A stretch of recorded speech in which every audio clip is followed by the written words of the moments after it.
अगर आपने अभी तक हमारा चैनल सब्सक्राइब नहीं किया तो अभी सब्सक्राइब करें और बेल आइकॉन को क्लिक करके हमारी लेटेस्ट वीडियोस के बारे में अपडेट जानें। कृषि कानून को लेकर जहां पूरे देश में हल्ला बोल है, वहीं किसानों ने दिल्ली के कई वार्डों को कूच कर रखा है। किसानों का आरोप है कि सरकार किसानों पर जबरदस्ती कृषि कानून थोप रही है। वहीं विपक्ष का आरोप है कि सरकार और सरकार के नामुंदे खुद ही किसानों को कृषि बिल के बारे में नहीं समझा पा रहे हैं। ऐसे में आज हमारे साथ बात करने के लिए मौजूद हैं पीलीभीत के बीशलपुर विधानसभा से विधायक रामशरण वर्मा। बीजेपी विधायक से हम जानेंगे किस तरह कृषि कानून किसानों के हित में है। विधायक जी, सबसे पहला प्रश्न हमारा आपसे ये रहेगा कि कृषि कानून किस तरह किसानों के हित में है?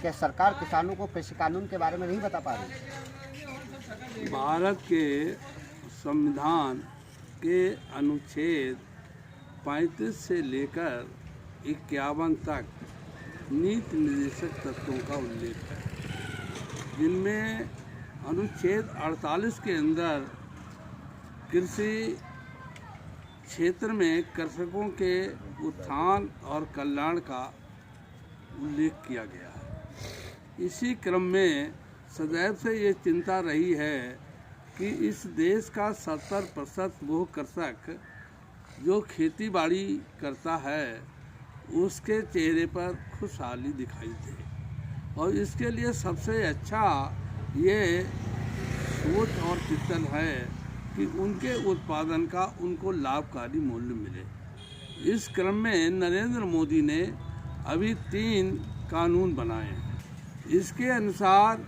मोदी जी ने कृषकों को अपने उत्पादन का भारतवर्ष के किसी भी बाजार में विक्रय करने के लिए खुला आमंत्रण किया है। कहीं भी आप अपनी ले जाकर के उपज बेच सकते हैं, जिससे उनको उनकी उपज का लाभकारी मूल्य मिलेगा। लेकिन विपक्षी लोग, विपक्षी नहीं बल्कि पंजाब के ही कुछ सरदार लोग आंदोलित हैं। उनको संदेह ऐसा लग रहा है कि सरकार मिनिमम सपोर्ट प्राइस की जो परंपरा है, जो पद्धति है, उसको समाप्त कर दिया जाएगा, जिसके अंतर्गत समर्थन मूल्य घोषित किया जाता है। लेकिन हम उनको आश्वस्त करते हैं ये मिनिमम सपोर्ट प्राइस समाप्त नहीं किया जाएगा और इसके लिए कानून बना करके स्थायित्व प्रदान कर दिया जाएगा। ठीक है ना? इसी तरीके से दूसरा कानून है कृषक कृषि मूल्य सशक्तिकरण एवं संरक्षण मूल्य आश्वासन एवं सेवाओं पर करार अधिनियम 2020। इसके अंतर्गत हम कृषक भाई किसी भी व्यापारी से, किसी भी कंपनी से अपने खेत में फसल का इकरार कर सकते हैं और उससे इकरार की हुई धनराशि ले सकते हैं। हम चाहें इकरार को किसी भी समय समाप्त कर दें, यह हमें अधिकार है। लेकिन इकरार करने वाला कंपनी या व्यापारी किसी भी समय उस इकरार को ख़त्म नहीं कर सकता है। कृषक की जिम्मेदारी केवल वो बो देना है फसल का, और फिर काटना, ले जाना, ये सब जिम्मेदारी उस कंपनी और व्यापारी की होगी। और इस तरीके से उसको एक अच्छा मूल्य फसल का मिल जाएगा और मेहनत भी कम करनी पड़ेगी। ये भी कानून किसानों के हित में है। इनका जो कस्बे सरदार लोग हैं, उनको संदेह ये है कि ये कंपनियां, व्यापारी हमारी भूमि पर कब्जा ना कर लें। ऐसा संभव ही नहीं है। जब हमको अधिकार है इकरारनामा चाहे जब हम समाप्त कर लें, चाहे जिस समय अपनी ज़मीन पर कब्जा कर लें। और इस तरीके से हम न्यायालय भी जा सकते हैं। प्रशासन भी हमारी मदद करेगा। अगर ज़मीन मुझे खाली करानी है, प्रशासन मदद करेगा, न्यायालय भी जा सकते हैं। और इस तरीके से हम उनसे अपना तय किया हुआ, इकरार किया हुआ मूल्य ले सकते हैं। तीसरा कानून है जिसका नाम है आवश्यक वस्तु संशोधन अधिनियम 2020। इसके अंतर्गत ये निश्चित हुआ है कि तिलहन, दलीय जो दाल वाले हैं, और आलू है, प्याज है, इन सारी वस्तुओं को आवश्यक वस्तुओं की सूची से अलग कर दिया जाएगा, ताकि कृषकों को किसी प्रकार की आपत्ति परेशानी ना होने पाए। क्योंकि जो आवश्यक वस्तुओं की सूची में सम्मिलित हो जाता है, फिर उसका व्यापारी लोग स्टोर करना और ब्लैक में बेचना शुरू कर देते हैं। इसलिए उनको इन चीज़ों को उस सूची से निकाल दिया गया है। ये कानून जन हितकारी हैं, किसानों की कल्याणकारी हैं, उनको वैभव की ओर ले जाने वाले हैं। किसी प्रकार की इन कानूनों में कोई कमी नहीं है। और मुझे लग रहा है निश्चित रूप से ये 8 तारीख को कल फिर बातचीत होने वाली है किसानों से।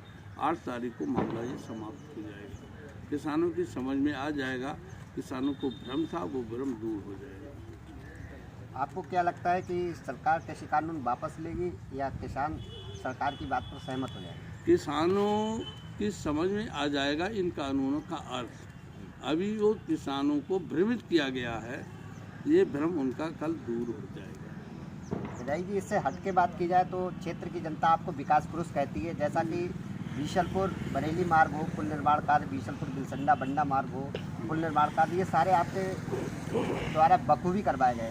क्या 5 ऐसे विकास कार्य बता सकते हैं जो आपके सरकार में कराए गए हों आपके द्वारा? सरकार ने देखिए 5 पुल बताते हैं। वैसे तो पुल हमारे 12 स्वीकृत हो चुके हैं और सब कुछ बन चुके हैं, 1-2 निर्माणाधीन हैं।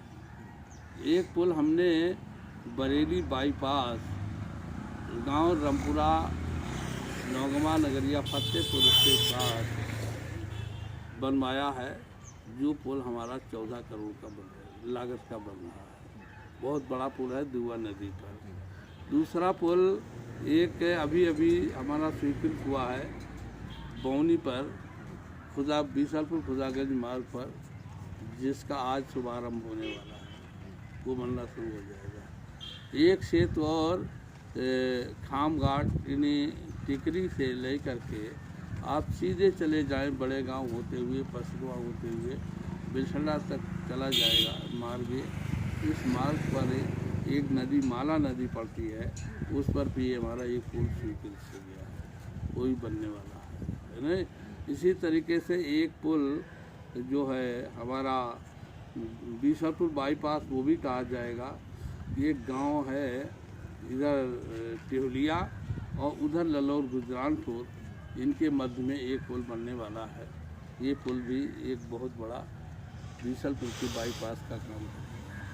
ठीक इसी प्रकार से एक पुल जो है हमने वहाँ पर मकरंदपुर रोशन सिंह गांव है और इधर बड़ेरा गांव है, उधर मकरंदपुर रोशनपुर है, वहाँ पर भी माला नदी क्रॉस करती है, वहाँ पर भी ये पुल बनने जा रहा है।